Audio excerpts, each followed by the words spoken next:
Imagina que Jesus, de toda a vaidade, existiam os discípulos discutindo para quem seria o maior e quem seria o menor. Ele foi lá e lavou os pés. Ele disse, cara, eu tô aqui há tanto tempo, vocês não entenderem nada mesmo, né, cara? Vem cá que eu vou lavar os pés, sabe? Alguns aproveitaram a oportunidade, não, você vai lavar meus pés, lava o corpo inteiro, então, né? Mas entender que, tipo, Jesus, ele sempre trouxe ele pegava meio que o que os discípulos discutiam, e ele trazia um contexto para uma mesa, e ele fazia algo muito forte, né? Cara, é inevitável. Imagina, ele era o mestre deles. Sim. E ele foi lá e lavou seus pés, né? Tem muitas pessoas que estão paralisadas nesse momento, talvez nos assistindo, ou tem esse tema, né, desigrejado. Não, a igreja me feriu, né? Pastor, o que eu preciso para começar a voltar a exercer o meu ministério? Uma bacia e uma toalha. É isso. É pesado, mas é forte. Mas é forte. Pastor, o que precisa para mim voltar para a igreja? Traga a tua bacia e traga a tua toalha. Tem muito pé. E outra coisa, meu querido. Tu quer servir, te prepare para sujar as mãos, porque tem muita gente com o pé sujo. Amém. Glória a Deus, é sobre isso, né? Sobre isso, às vezes a gente entende que o servir é pregar a palavra, né? Eu falo que hoje eu convivo com o Joey, além de ser meu pastor, Sim. Ele é meu amigo. O William, além de ser meu pastor, são meus amigos, né? E eu digo que o trabalho ministerial pastoral que aparece no altar da igreja, ele não é 10%, eu tô sendo, né, até Sim. do que é verdadeiramente por trás lá na igreja, lá é o tonel, né? Sim. Por atrás do tonel, né? Porque as pessoas acham que é só ir lá e trazer uma mensagem, na verdade não tem nada a ver com isso, né? E a pergunta né, sobre reino, né? Tem muitas pessoas que elas se magoam, se chateiam, onde tem um não, né? É igual criança birrenta. E a pergunta que eu faço cada vez que eu ministro ou nos cultos lá na igreja, se tirarem o teu microfone, a tua bateria, a tua guitarra, o que vai sobrar? Né? Porque nós associamos ministérios com microfone, com os instrumentos, mas ministério nunca foi isso. O ministério continua sendo a bacia e a toalha. Não vai mudar. Isso, não vai mudar. Não vai. Nós aprendemos isso na pandemia, né? Exatamente. Na pandemia, onde nós tivemos que servir a nossa casa, voltar para dentro de casa. Por quê? Por que na pandemia aconteceu essa pandemia? Volte para dentro de casa, conserta a tua casa. E a palavra de Deus diz que para você ser um bom pastor, para ser um bom servo, o que você tem que ser? Tem que ser um bom pai, um bom administrador dentro da tua casa. Um bom marido. Um bom marido, um bom servo, né? O problema que eu vejo hoje, e nós somos denunciados, sabe como? Os nossos ministérios, a nossa igreja é o reflexo do que nós somos em casa. Pegou? O meu ministério é o reflexo como eu trato a minha esposa. E a palavra de Deus diz o quê? Como é que é para eu tratar a minha esposa? Como Cristo amou a igreja. Então, entregou por completo. E daí tem muitos homens aí, como é que maltratam as esposas, né? Pô, rapaz, daí chega na igreja... Veste a capa, né? Então, isso é interessante. Amém? O reino de Deus ele é muito maior do que a gente... E eu creio que a igreja do fim, ela aponta muito para a igreja do começo, que era as casas. Sim. Um bando de louco foram esperar o Espírito Santo, o que eles fizeram? Foram para uma casa, quer saber? Vamos orar e é isso que a gente vai fazer, vamos orar. Nem sabia o que orar. É verdade. Né? Então, eu creio que a igreja do fim, ela aponta para casa, só que tem muitas homens e mulheres que não estão acostumados a estar dentro de casa hoje, né? É verdade. Outra questão a respeito de ficar próximo. A gente tem utilizado muito isso, vamos ficar mais próximo, né? O ministério que nós somos, né? Temos um amor muito grande pelo Mevan. Dos pastores ali, vários pastores, eles sempre têm essa palavra, vamos ficar próximo, né?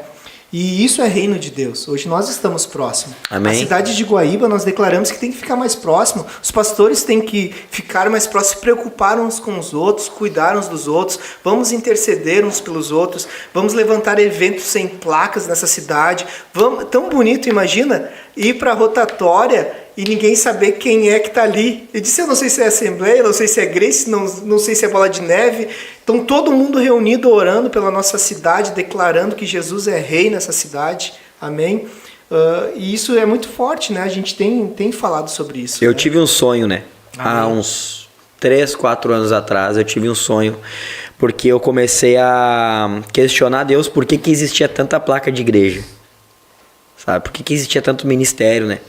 E eu tive um sonho que nós estávamos lá na beira da praia, lá na beira aqui de Guaíba, na nossa cidade, e aí tem aquele negócio da canoagem, que é mais elevado, e eu tava em cima, assim, lá atrás, tava em cima ali, lá atrás. Aí quando eu contei o som para alguns meninos, eles falaram, o menino tava regulando algum som, alguma coisa, e eu tava lá atrás e não enxergava grama, nem casa. Era só todas as pessoas com as mãos erguidas cantando Yeshua, Yeshua, Uau. Yeshua, sabe? E eu lembro de ver, né, nesse sonho, diversos ministérios. Eu não vou falar o nome dos ministérios, Sim. mas eu lembro de ver vários ministérios ali sem ver as pessoas daquele ministério, sem uma placa escrita do ministério, né? E eu creio que nós vamos viver esse tempo. É o sonho, né? O problema que... Eu estava vindo para cá e Deus ele começou a ministrar no meu coração, né? A respeito sobre abuso espiritual. A palavra é essa, amém? Pesado. Aí pega, abuso espiritual. Tem muitos homens com cajado de ferro abusando da noiva de Cristo, amém? Ovelha não tem coleira, as ovelhas são livres. Uou. Eu já me deparei com pastores que falaram, a minha ovelha está aí? Eu disse, tu não está com a mesma Bíblia que eu tô. Tá lendo a coisa errada aí. Tá lendo a coisa errada, as ovelhas são de Cristo, né? Amém? Então, hoje nós vivemos um tempo que a gente sofre um abuso espiritual. Amém? Entre o rebelde, também tem o libertador. Amém? E muitas vezes a gente denuncia o libertador achando que ele é um rebelde. Não, ele é um libertador. Amém? Vamos lá. Vamos lá. E tem muitas igrejas que utilizam de um abuso espiritual... e é muito fácil, saiu um rebelde. Não, às vezes saiu um libertador. Amém? O cara ele é libertador e ninguém segura um libertador. Seguraram Moisés? Não. Ele foi.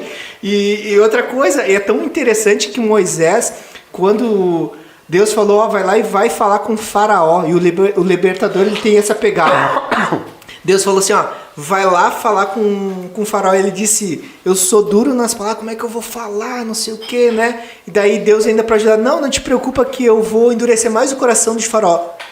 Como assim? Eu já vou falar com o cara e tu vai endurecer? Não, vai lá e pode falar. Amém? E aí que tá, né? Hoje mesmo, eu costumo ter essa percepção que tem muito libertador aí. Amém? Tem muita libertadores fora da caixa, né, da religiosidade. Amém? Amém. Então a gente tem que ficar focado nisso também. Amém. A pergunta 4 é sobre o verso 22.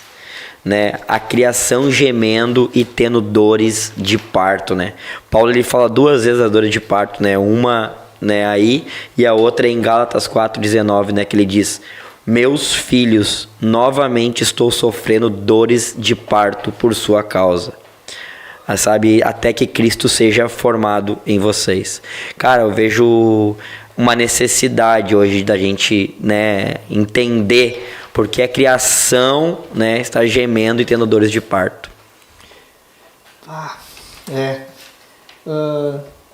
Eu acredito que essa dor, né, que tu está falando ali, é o nosso caráter espiritual, né? E homens espirituais também, né? Tem sentido isso. E é um clamor pela volta de Cristo, né? Esses dias, muitos anos atrás, eu apavorei minha esposa, né? Eu costumo apavorar ela, saindo de dentro de empresa, com 11 anos, né? E no meio da pandemia, eu pedi as contas ali na CMPC ali e apavorei minha esposa. E uma certa vez, eu orando do lado da minha esposa, antes de dormir, eu disse... Senhor, que se possível essa seja a minha última noite de sono, que eu venha acordar no reino. Eu acredito que quem entendeu o reino de Deus, toda vez que vai deitar, almeja acordar no reino dos céus. Amém? Amém. É isso, sabe? Então, eu acredito que o meu anseio hoje é a volta de Cristo. Amém, glória a Deus. E a palavra de Deus tem que ser pregada para a volta de Cristo.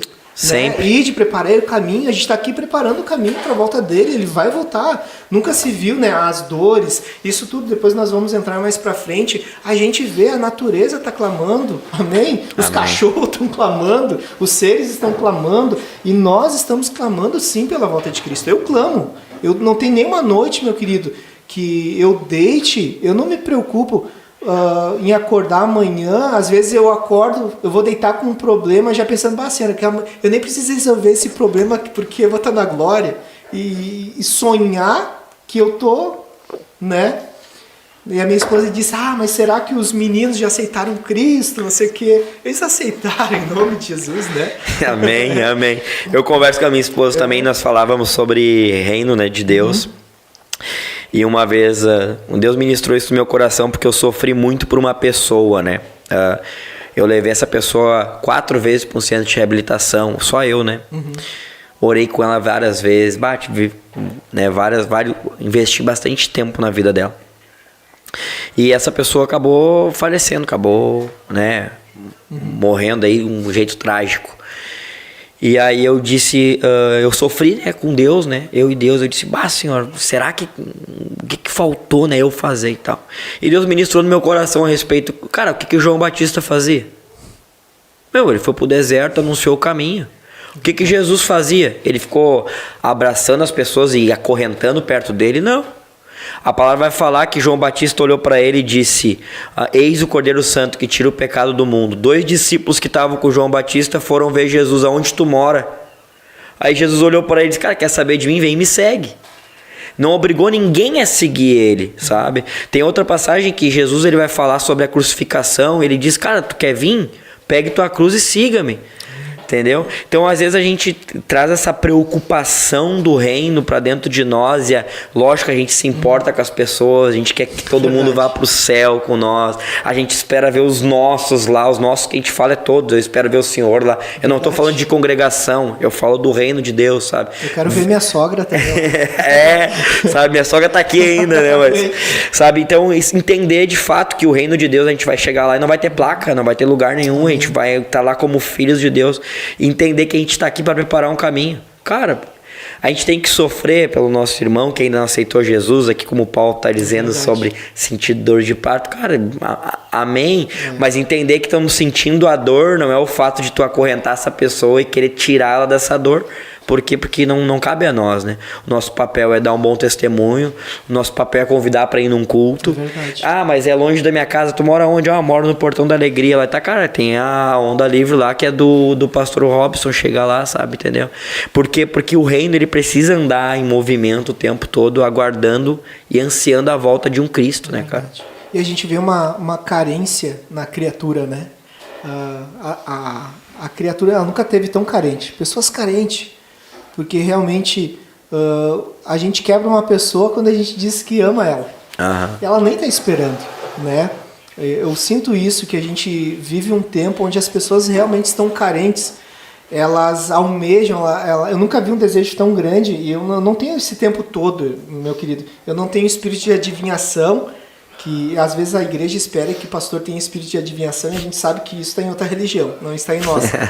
Mas eu sinto assim que o desejo de todo membro de igreja é receber uma mensagem todos os dias do pastor, dizendo que se importa, que ama. O meu desejo é também ouvir em carta aberta uma carta de Jesus para mim toda manhã. Mas não acontece, eu sinto essa carência da igreja de receber uma mensagem. Mas se eu for me mover por carência, é eu querer me sabotar também. Porque durante o mês, meu querido, às vezes eu recebo 1 ou 2. Hoje eu sou pastor numa igreja de 100 membros. Durante o mês eu recebo 2 mensagens de pessoas dizendo, pastor, como é que tu tá? Amém?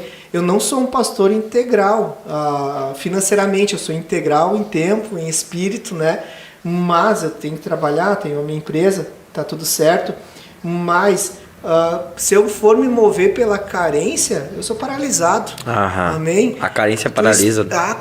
Com certeza. E durante o mês eu já contei, já olhei pro meu celular e recebi 2 mensagens perguntando como é que tu tá, pastor, tá faltando alguma coisa, tem gasolina para vir pro culto, né? E tá tudo certo.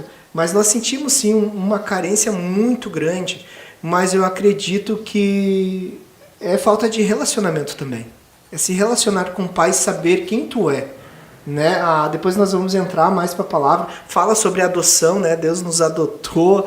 Fala e a gente compreende que saem muitas coisas de dentro do nosso coração quando nós entendemos que nós somos filhos de Deus. Amém? Amém. Nós temos essa certeza.